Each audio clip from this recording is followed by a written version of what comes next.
YouTube. So I'm back again to do another reaction video. And this one's gonna be slightly different. This time I am actually doing a reaction video to one of my subscribers' videos. Told you, different. I mentioned him before. His name is B Terrible Studio. I mentioned him in my Versus Series number 2 video, Batman vs Superman. If you haven't seen it, go check that out. So I hope he doesn't mind me doing a reaction video to one of his videos.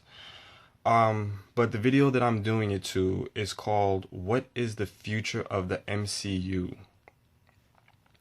I'm sure you know what it stands for, but if you don't, it's Marvel Cinematic Universe.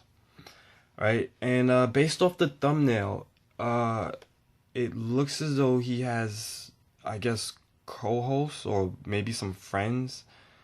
Possibly it's a girl and a guy, so maybe the girl is possibly his girlfriend. I don't really know.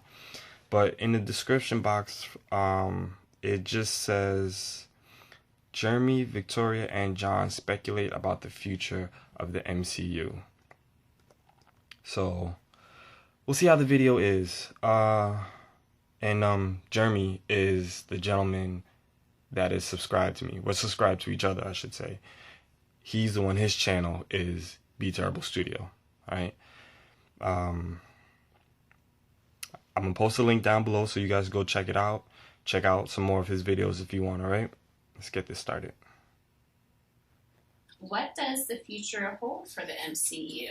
John, what are your feelings and speculations? If it's anything like they have the rate they've been going on, they from the failings and the successes of the movies they've had before, each movie they've done has gotten progressively better. So I agree with that. I'm excited I agree with that because too. they pay more and more attention to what we like. And I'm literally, like, every time they do a movie, it gets better. So I'm excited for the future. I really want to see it all come together. Do you really feel, do you feel like what happened in Avengers Age of Ultron is going to be the catalyst for what happens in Captain America 3? As I was watching the movie real quick, you can see a little bit of it starting to come to it. Tony and Cap kind of heading off. Yeah, exactly. Yeah, you can see the setup. But what were Ultron's primary motivations is, I will fail, but in my failure, I will make you guys look so fucking bad that nobody will be able to justify having superheroes around. And just, I think the Hulkbuster and Hulk scene in itself, the destruction that it had in the city, I really feel like they're going to use that as a kickoff point for the mutant well, I can't even say mutant, for the, what do they call them in the MCU? For the Superhero Registration Act. I don't know. They can't say yeah, I agree with that. I think that's exactly what's going to happen. Go that route. Oh, yeah, good point. Good point. I don't know what they're going to do with that. I think, you know, in the comics, and this is just from my, you know, from hearing other people talk about it, essentially, there are a team called, like, the New Avengers. They destroy and level a city. It kills, like, 500, you know, well, at the very end scene, they show the New Avengers. Remember, he says Avengers Assemble, and it was a whole different... Yeah, for sure, for sure. But what happened is that they... basically destroy and level city block, and then the government comes and says, look, you guys are doing your thing, but we need to know who you are and what you're all about. Very similar to the X-Men plot, exactly what you're talking about. You have to register with the government so that we can know who you are. But the weird thing about the MCU is none of them have their secret identities. Everybody already knows Tony Stark's Iron Man since the first movie, so I'm not exactly sure how they're going to spin it. My speculation That's how most of Marvel is. Ultron destroys, or Ultron and the Avengers destroy the city. That's why I love them. Everybody's like...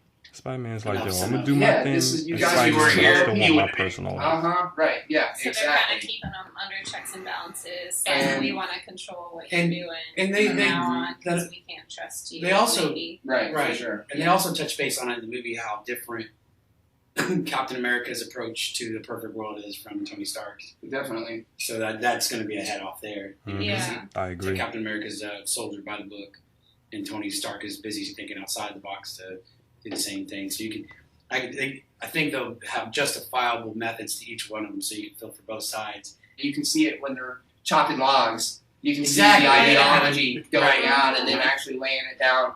So what we didn't get a Told chance you, to talk about that we straight talked set about on last for week's Civil War. podcast, who was your favorite Avenger out of now to this day? Who's your favorite Avenger? It's a tough Good question. That is a tough question.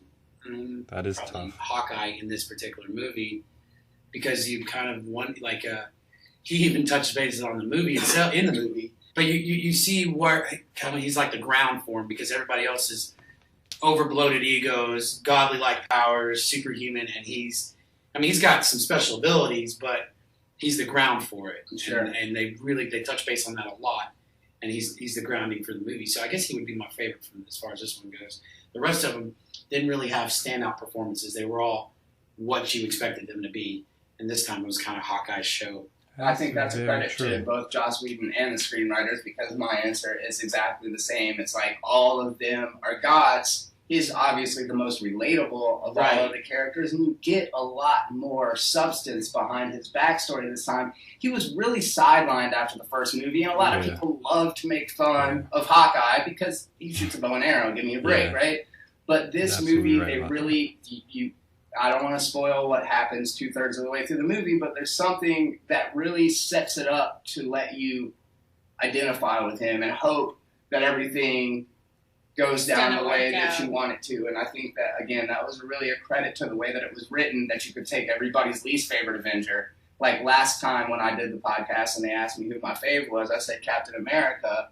This time, Hawkeye is my favorite. I think I was hoping Cap would get his chance to shine, and he really, he kind of nailed it, man. Like, they didn't write, it was the Avengers, and then it was Hawkeye in this particular one, and that Exactly. was cool. They did that. Yeah, I think they did that I well. agree with that. Yeah. All right. I agree with everything that he said. I can't even lie. I agree with all of it. So, what do you guys think the future of the Marvel Cinematic Universe is going to be like?